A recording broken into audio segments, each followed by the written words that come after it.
Compañeros, comenzamos el tercer panel de esta jornada. Vamos a conversar sobre un tema que es muy clave, muy fuerte y sobre el que probablemente no todos tenemos suficiente información. Entonces lo que vamos a compartir hoy día en la tarde es una información que nos hace bien escuchar, ¿sí? Y que nos hace bien comprender, que tiene que ver con todo lo que se refiere a la militarización y a la detención fronteriza, ¿sí? Vamos a estar con 3 panelistas de altísimo nivel, como hemos tenido toda la mañana, y vamos a dejar primero a Doug, ¿ok? Ya lo conocimos esta mañana, ya nos compartió una primera parte, y ahora te vas a referir sobre todo a lo que ha sido algunos aprendizajes respecto al trabajo en la frontera en Estados Unidos, ¿verdad? Okay, sorry. So I'll go ahead and start with the presentation. The slide, U.S. border, U.S. unions building a movement to oppose the Trump detention centers and border militarization, because that's what we're seeing in the United States today, is border militarization. So I'm going to talk briefly about the conditions and the context behind the U.S. border buildup. And we've had some very successful efforts to turn American people against the Trump presidency and what he's doing at the border.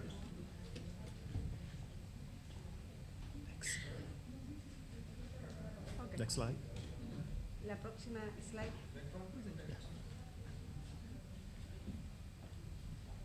No, la anterior. Yeah, we're good. No, Oh, yeah. next one. Okay.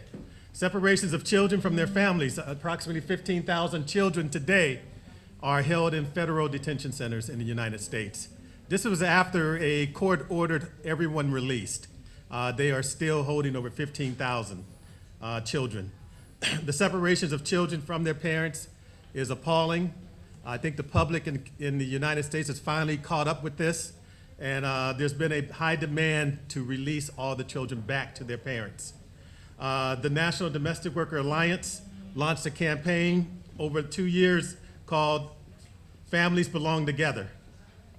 This message started with our organizations. Now this message is a rallying cry around the country. Families belong together. And so with that, there's been coordinated resistance campaigns led by NDWA and UDW regarding the crisis at the border.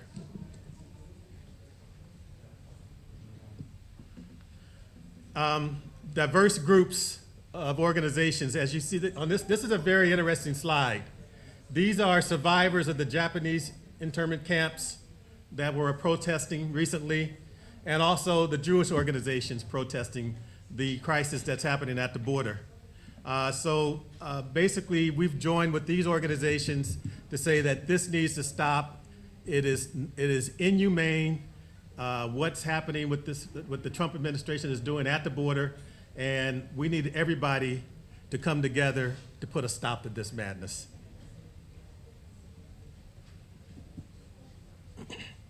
Play dates. I believe this was another one of Ai-jen Poo's brainstorm ideas where they actually took kids to these ICE offices to basically put a human face in front of these officers in terms of what they're doing to the families there. So that was a real big, powerful campaign that was launched in July.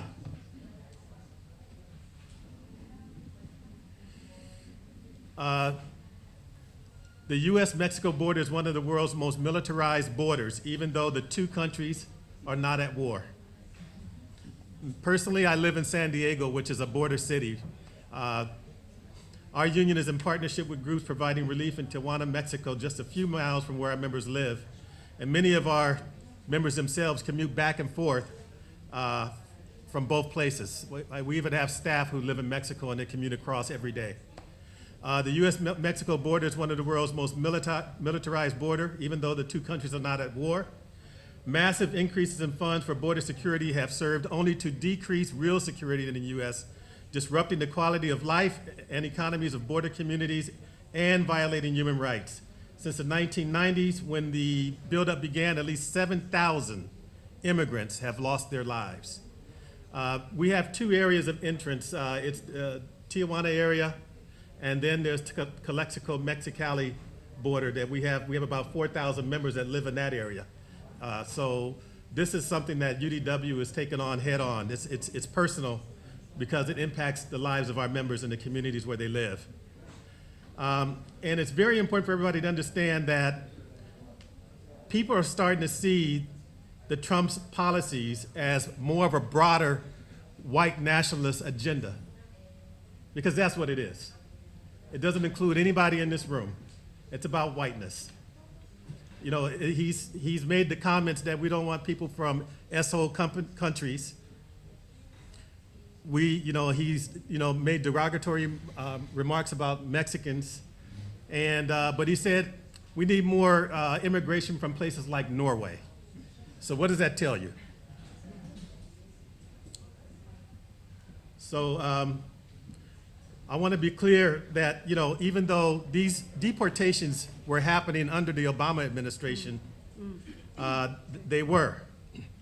Because he really thought that he could have meaningful immigration reform and get Congress to sign into legislation some kind of meaningful reform. But he had his head up in the sky and was not really looking down on what was happening, because we have not today passed any type of immigration reform with the pathways to citizenship. And we cannot compromise on this anymore.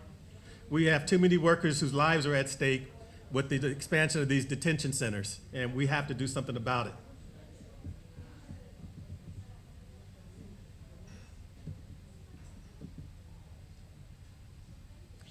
This slide here, we've been successful in pressuring companies like Bank of America, Wells Fargo, JP Morgan Chase to stop supporting these detention centers because they were financing them. But movements like you see up here, stop funding family separations, had an impact, had a profound impact, and these banks, these financial institutions pulled out.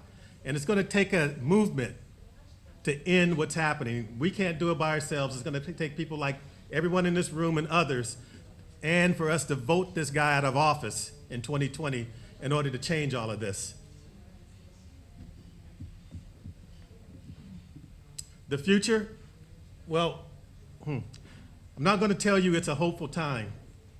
We have major challenges ahead of us for this next presidential election. That's why it's important that we get everyone out to vote, not only to take him out of office, but to win the Senate back so that we can pass some kind of comprehensive immigration reform with a path to citizenship.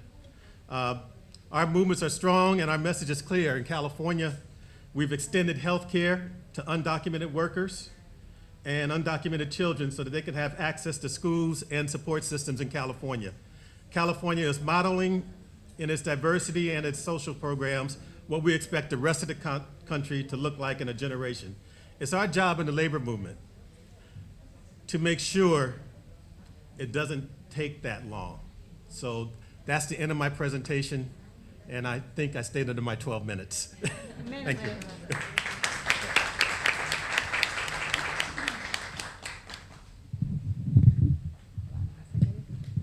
Muchas gracias por tu presentación, Doug. Nos va trayendo entonces el sentido. Vamos a presentar ahora entonces a Gladys Cisneros. Ella es la directora en México de Centro de Solidaridad, Solidarity Center, que ustedes conocen muy bien, y nos va a compartir también una reflexión sobre la situación de la militarización de la frontera México-Estados Unidos. ¿Sí?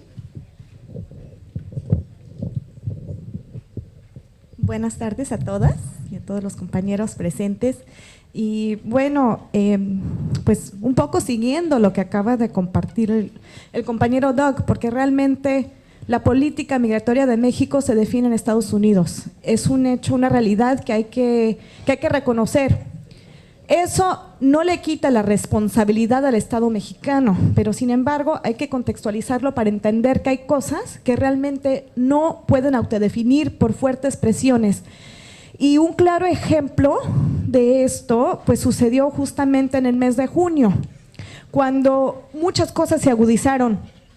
El presidente de Estados Unidos amenazó imponer aranceles, o sea, impuestos a los productos que se importan en Estados Unidos de México. No es política de Estado, fue una amenaza. Sin embargo, los mercados mexicanos internos, la bolsa de valores, el peso mexicano, cada vez que se hacen este tipo de pronunciamientos, empieza a tambalear.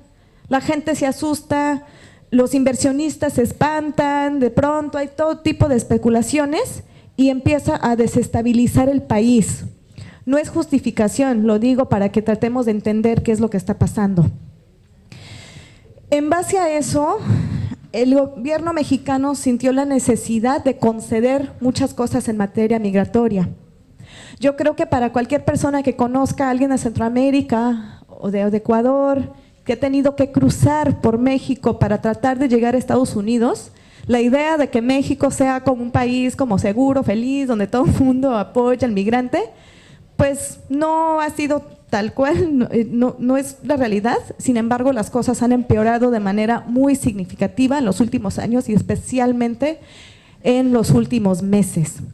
Justo ayer ocurrió un enfrentamiento muy violento, desagradable, entre un grupo de migrantes africanos en el estado sureño de Chiapas y con las policías federales. Y todo debido a que ahora la política ha cambiado de tal forma que la gente solicitando de asilo se tiene que quedar en Chiapas, no tiene el derecho de circular libremente en México. No tener papeles en México nunca ha sido delito, es como una falta administrativa, pero ahora lo que hay es una estrategia de contención y de criminalización y represión hacia los migrantes, que igual nunca fue un paraíso para ningún migrante ir cruzando, pero ahora está peor.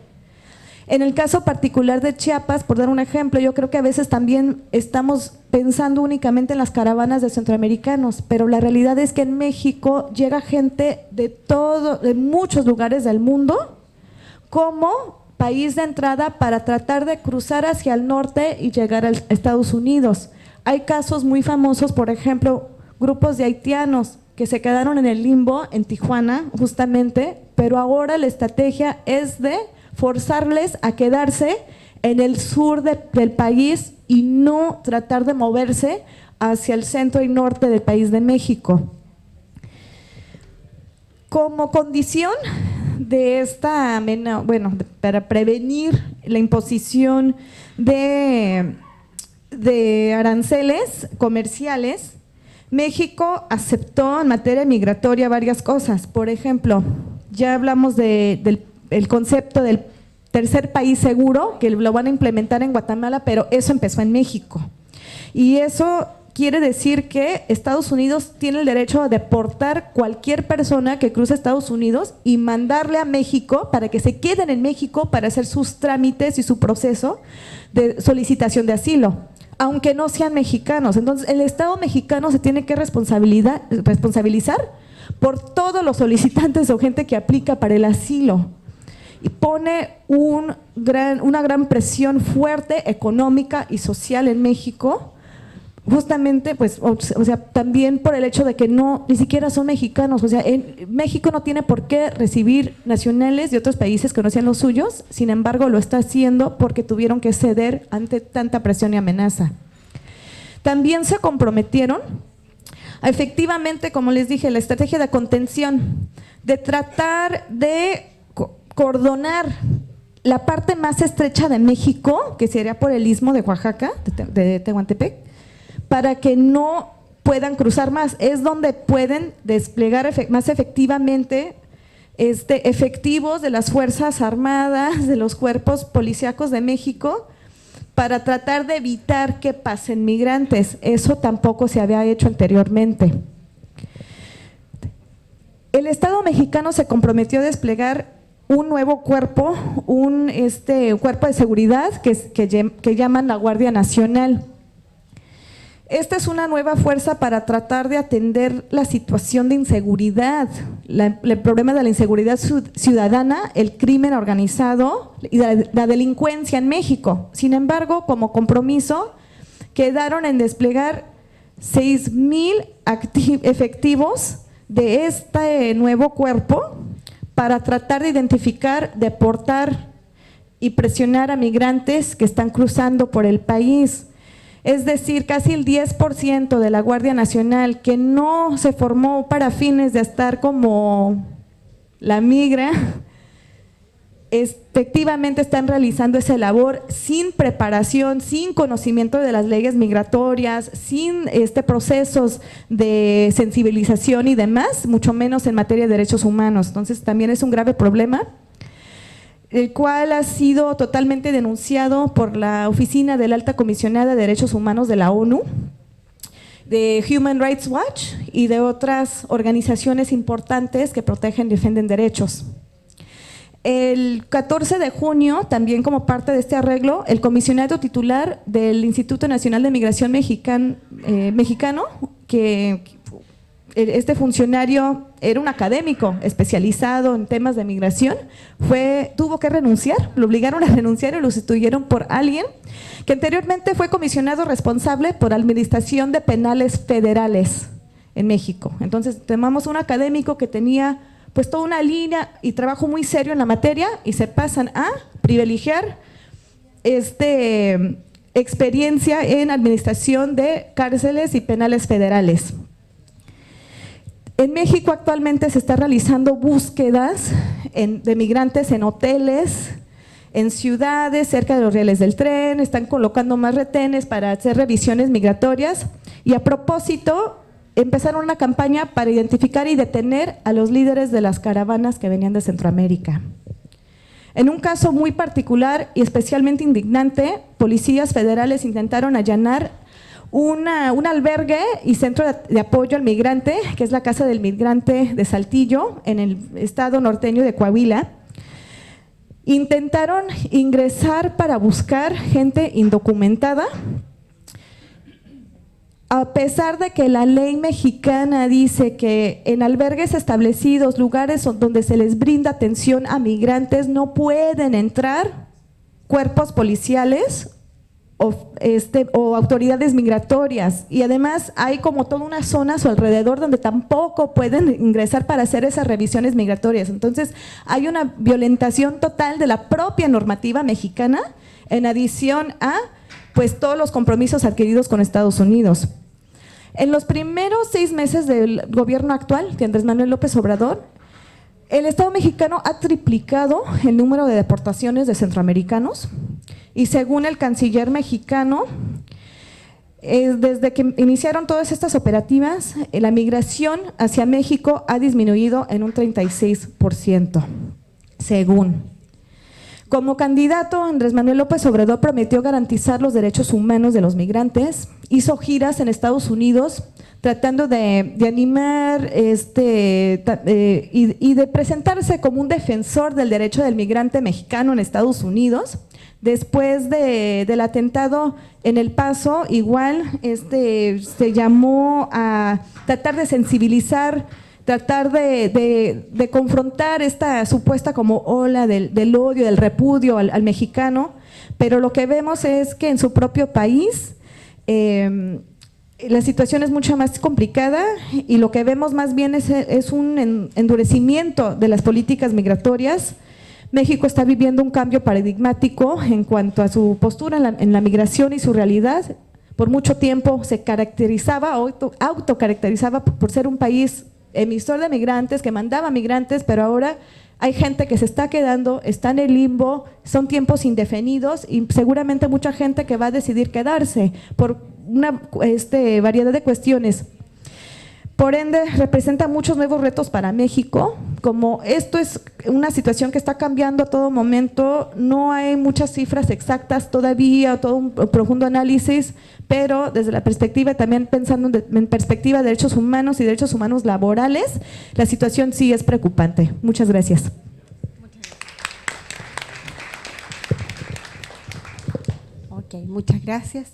Vamos a pasar a la tercera de estas provocaciones. María Elena Valenzuela, que estuvo con nosotros esta mañana. María Elena tiene un expertizaje muy amplio justamente en temas de derechos laborales. También un trabajo a nivel regional de las primeras trabajos respecto de perspectiva de género también. Y en este minuto, como investigadora de CEPAL, nos va a compartir justamente respecto de migración venezolana. ¿Te vas a parar? No, porque creo que voy a mirar. Ok. Hola, buenas tardes. Bueno, a mí me toca otro tema que es bien complicado, que es el de la inmigración desde Venezuela, como planteo acá, intensa y reciente. Es bien complicado porque recordarán ustedes que Venezuela fue fundamentalmente un país de destino, que acogió muchos migrantes, acogió muchas personas de Colombia y acogió también personas que en la época de las dictaduras militares fueron desde Chile, desde Argentina. Entonces fue un país de acogida, un país importante que abrió sus puertas a quienes necesitaban cuando había dificultades. Y hoy día, como ustedes ven, es fundamentalmente un país que se convirtió en un país de emigrantes, de personas que salen de Venezuela. Según estimaciones de Naciones Unidas, alrededor de 4 millones de personas han dejado el país entre 2015 y 2018. Yo tengo un gráfico que les voy a mostrar a continuación que muestra cómo de brusco ha sido este proceso. Y el principal país de destino, la principal región de destino es América del Sur. En primer lugar es Colombia, que a datos de fines del 2018 indicaban que era 1,3 millones de personas venezolanas viviendo en Colombia. Cualquier país no está preparado para recibir esa cantidad. De ese 1.300.000 venezolanos que están en Colombia, los datos, les quiero decir, son datos lo más cercanos posibles a la realidad, pero también les quiero decir que es imposible tener una cuantificación exacta. Pero estos son los datos de Naciones Unidas. De ese 1.300.000 se estima que alrededor de 600.000 están en condición migratoria irregular, ya sea porque cruzaron por pasos no autorizados, ya sea porque excedieron el periodo de permanencia que se les ofreció. En Perú se calcula que hay 750.000 venezolanos, en Chile 400.000, y los otros países que menciono acá, las cifras no las puse, las tengo, 263.000 en Ecuador, 130.000 en Argentina y 168.000 en Brasil. A mí no me queda demasiado claro por qué esa diferencia en las cifras, pero esas son las cifras con las que contamos. Por lo tanto, es un desplazamiento muy masivo, muy intenso, muy rápido de personas que llegan a estos países. Aquí, no sé si se alcanza a ver, no alcanza a ver algo, pero si ustedes se fijan, en el año 90, apenas un 0,9% del total de los venezolanos, 185.000 personas, habían salido a Venezuela. Esta no es la primera ola de migración venezolana, pero para que ustedes vean. Y básicamente esto empieza el año 2017, en que ya había 1.400.000, casi 5% de la población. Al 2019, a fin del 2019, se espera que haya 5 millones, o sea que durante el 2019 aumenten 1 millón, lo que pasaría a constituir un 17,5% del total de la población venezolana. O sea, es una crisis importante que no solamente enfrenta a Venezuela, sino que el resto de la región. Y de continuar, las estimaciones indican que podría llegar a 7 millones el año 2020. La verdad es que no sabemos qué va a pasar. Entonces es difícil que podamos hacer proyecciones. Y el otro gráfico lo que muestra es la migración y el salto enorme que empieza el 2017. ¿Quiénes son las personas que están saliendo ahora de Venezuela? Son fundamentalmente jóvenes en edad de trabajar. Están viajando pocas familias, pocos niños, pocas personas mayores, son fundamentalmente jóvenes en edad de trabajar con educación. Y esto es bien importante tomar en cuenta porque el nivel de educación es superior al nivel de educación de la población nacional. Vamos a discutir el tema y vamos a ver los pros y contras de esta migración. En su mayoría son hombres, lo que está en contradicción con la tendencia de la migración de América Latina, en que la mayoría son mujeres. La mayoría, tampoco es que haya tanta diferencia, ¿no? Pero es una tendencia diferente. Tienen una altísima tasa de participación laboral. Si la tasa de participación laboral de la población migrante se sitúa en torno al 70 y tantos para los hombres, 60 y tantos para las mujeres, la población venezolana tiene una tasa de participación laboral en torno al 90%. 80 y tantos las mujeres, 90 y tantos los hombres. O sea, prácticamente todas las personas que salen de Venezuela, todas buscan trabajo. Y se desempeñan en ocupaciones para las que están sobrecalificados. Están básicamente en el comercio, en el sector servicios, en el área de belleza y restauración, en restaurantes, en hoteles, en peluquerías, de ese tipo. En aplicaciones de entrega, mucho. En aplicaciones de entrega, mucho. Porque esas aplicaciones no exigen papel. Entonces, llegan, arriendan una bicicleta o les prestan o comparten bicicleta o una moto y aplicaciones de entrega. Y en el cuidado y trabajo doméstico remunerado. Hablo del cuidado porque lo que no mencioné en la mañana, que no tuve tiempo, es que en el ámbito del trabajo doméstico remunerado hay una creciente profesionalización, especialización. Esta profesionalización implica que hay un creciente reconocimiento de la especificidad, de las calificaciones y habilidades que requieren los tipos de trabajo que están relacionados a el contacto con otros. Porque en el trabajo del hogar nosotros tenemos dos tipos de trabajo. Uno que es el procesamiento de procesos, valga la redundancia, que es básicamente la transformación a través de la limpieza, del lavado, de la cocina, de elementos. Y el otro, que es un trabajo más complejo, implica relaciones con otros. Porque este es un trabajo que no es solamente una cosa mecánica, es un trabajo que también requiere y exige de habilidades y de desarrollo de relaciones sociales y afectivas. Entonces, en la migración venezolana están ingresando de manera importante personas que vienen con título universitario a esta área de los cuidados, lo que Doc comentaba que realizan los miembros de su sindicato. Pues también están obviamente en el trabajo doméstico remunerado, porque miren, la verdad, pónganse en el caso.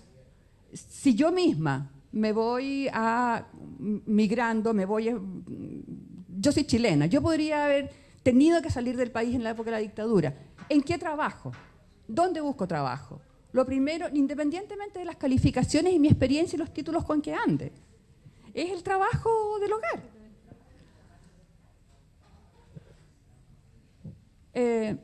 Una alta proporción viaja por tierra.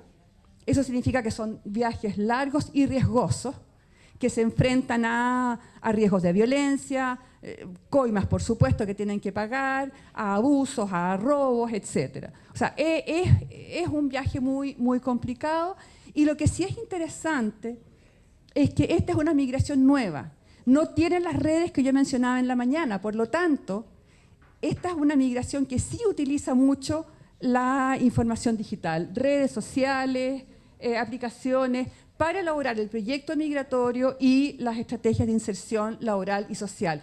Lo cual me indica a mí que este puede ser un excelente elemento para llegar a este tipo de migración en la perspectiva de fortalecer la organización sindical e incorporar. Bueno, y una alta proporción obviamente en vía remesa. Y en el tema de las remesas que no hemos conversado, aquí hay un negocio enorme de las empresas, las empresas que manejan remesas, que también es un tema importante porque mientras más bajo el salario de uno, más alta la proporción que tiene que pagar por costos de envío de dinero. ¿Cuáles son los riesgos y desafíos que enfrenta esta migración? Y estoy haciendo así titulares. Primero, como ha sido una migración tan masiva y tan rápida, tan intensa, los países han empezado a poner problemas. En un primer momento se podía viajar como a cualquier persona, como a cualquier movimiento de personas dentro de la región. solamente con el documento de identidad. Crecientemente los países empezaron a poner más requisitos y hoy día los países, prácticamente todos, exigen una visa consular, vale decir, las personas tienen que tener un pasaporte, no basta con el documento de identidad, y tienen que pedir la visa consular antes en el país de origen o a veces en país intermedio. ¿Y qué significa esto? Que aumenta la migración irregular. Entonces, las personas están cruzando por pasos no autorizados, están pagando coyote y están teniendo muchas más dificultades, por lo tanto. Y una persona que ingresa por un paso no regular, a la llegada al país de destino no tiene cómo regularizar sus papeles. En segundo lugar, las trabajadoras y trabajadores indocumentados enfrentan mayores riesgos de abuso. O sea, ya ser migrante hay una mayor vulnerabilidad de abuso. Si además es indocumentado, la probabilidad de abuso aumenta muchísimo más. Y yo traje como un ejemplo el Ministerio de Relaciones Exteriores de Colombia, dio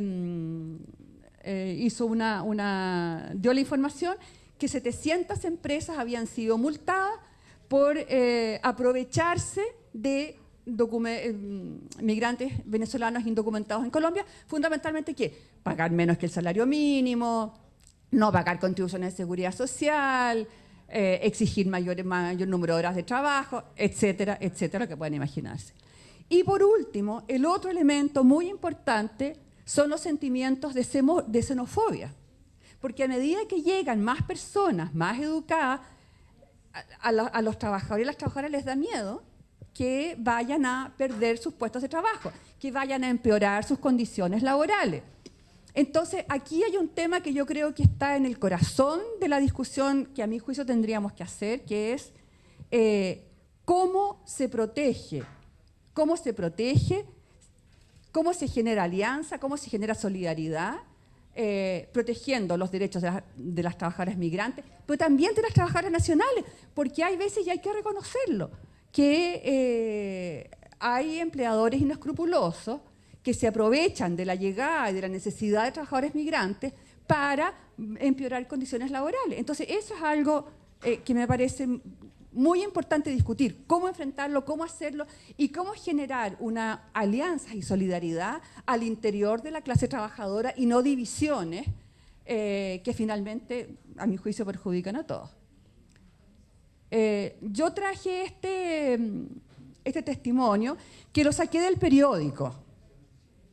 Yo no conozco a la señora María Roa, pero me pareció interesante porque es un testimonio del periódico, ¿ya? Entonces, lo que ella dice, con la llegada de mujeres de Venezuela se ha acentuado la precariedad de las condiciones para las empleadas del servicio doméstico y muchas de ellas cambian una remuneración mínima por comida u hospedaje, lo que también impacta a las trabajadoras locales. Tiene toda la razón. Se debe exigir salario mínimo y prestaciones sociales. Muchos empleadores se aprovechan de su situación, perjudicándolas a ellas y a muchas trabajadoras nacionales. ¿Y saben lo que pasa con esto? Que las trabajadoras nacionales empiezan a sentir distancia, molestia o cosas peores frente a estas otras trabajadoras que vienen aparentemente a ocupar sus puestos por esta situación. Y esto es lo que la organización sindical yo creo que debe evitar a toda costa. Y mi penúltima.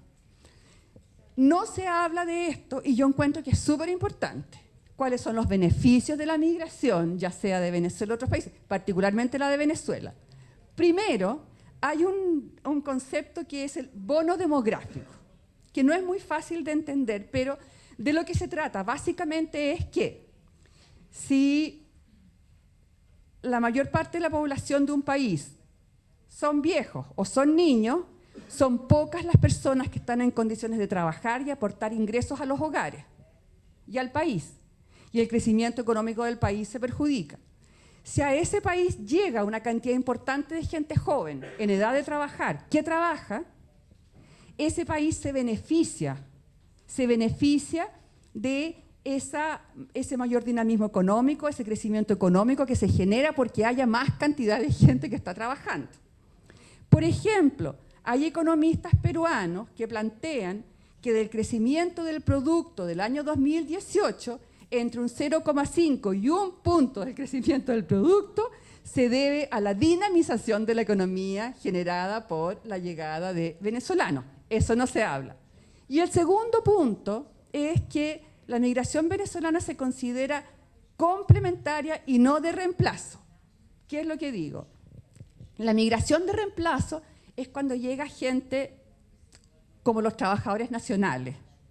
Y ahí entonces se corre el riesgo de que efectivamente los trabajadores migrantes reemplacen a los nacionales. Con la migración venezolana, en cambio, como es de un nivel bastante mayor de educación, lo que se supone es que esta migración en un primer momento quizá se ocupe en puestos similares para después pasar a otro tipo de ocupaciones que van a beneficiar al país. Esa es la parte positiva que uno puede tomar en cuenta. Y entonces ahora sí, para terminar, yo creo que aquí hay, me parece, dos temas de discusión a mi juicio centrales. Uno es cuál es el rol de las organizaciones para proteger tanto los derechos de las trabajadoras nacionales como de las migrantes. ¿Cuál es el rol? ¿Cómo hacerlo? ¿Cómo enfrentarlo? ¿Qué proponer? ¿Cómo fortalecer los órganos de control? ¿Cómo exigir que haya un respeto irrestricto de la ley y no que se aproveche de la vulnerabilidad de ser migrante para bajar condiciones laborales? Y en segundo lugar, los sentimientos de xenofobia e inseguridad, porque en las pocas encuestas que se han hecho, lo que se ha visto es que donde hay más sentimientos de inseguridad y de xenofobia es justamente entre las personas con menos educación, que son los que tienen más temor, aun cuando en la práctica puede que sea un temor infundado. A veces es fundado, otras veces es infundado. Pero se empiezan a generar mitos, prejuicios, historias que los medios de comunicación muchas veces potencian, y entonces se generan sentimientos colectivos que a mí me parece que son muy peligrosos porque van en contra del respeto a los derechos humanos, a los derechos laborales y a los valores que están promoviendo justamente las organizaciones. Eso, muchas gracias. Muchas gracias. Un aplauso. Bien, mira, en este panel hemos visto tres puntos de vista de una situación que abarca más allá de lo que nuestros países son, ¿no? De las situaciones que cada una de nosotros y cada uno de nosotros ve en su lugar. Es muy interesante poder mirar con mucha atención lo que nos cuenta Doug de cómo la propia ciudadanía comienza, ¿cierto?, a mostrar su descontento y a decir, ¿sabes qué? De esta manera no puede ser, ¿sí? Yo creo que ahí hay un tremendo aprendizaje que podríamos compartir. También resulta muy importante observar lo que le pasa a países como México, que tenían una decisión de ser de una manera y que tienen que, por una presión, que es una presión que está literalmente sobre México, llega a convertirlo o a decidir ser un tercer país de acogida, lo mismo que Guatemala, por una presión que finalmente es una presión económica y política. Y también cómo las condiciones en Venezuela generan toda una dinámica que como continente no habíamos tenido hasta ahora. Entonces, frente a todo eso, lo que viene ahora a trabajar es, bueno, ¿cómo respondemos desde donde nosotros estamos? ¿Sí? ¿Cuál es la responsabilidad que tenemos desde nuestra organización, como tú decías, con nuestros valores? ¿Cómo respondemos frente a eso? Un poco de eso es lo que viene y la conversación que viene ahora. Muchas gracias a las panelistas, al panelista, muchas gracias por lo que nos traen y nos vamos a sentar. Gracias y seguimos.